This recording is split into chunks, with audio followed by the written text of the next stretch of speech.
এটা আবার কি? এই ক্ষয়ে গেছে নাকি? আহা, এটা ন্যানো চেনে না জানো? লিফট লিফট, দেরি হয়ে যাচ্ছে। কে কে দুর্গা? ও সরি, আমি আবার অপু দুর্গার কথা ভাবলাম। কালচারটা আমাদের স্টেটে একটু বেশি তো। আরে হ্যাঁ হ্যাঁ, জানি জানি, 10 হাতালা একটা অদ্ভুত মহিলা। কি হয়েছে কি? এই অসুর, আসবার পথে একটা চেরি কালারের নেল পালিশ আনবি। 9 নম্বর হাতের 3 নম্বর নখটা না চটে গেছে। আমিও চটে গেছি।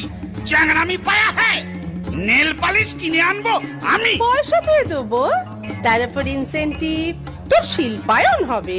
হ্যাঁ, শিল্পা শেঠি আমি পাবো? সেটি নয়, শিল্পায়ন। তোর দিকে আমি শিল পাথর ছুড়বো আর চাপা পড়ে শিল্পায়ন হয়ে যাবে তোর।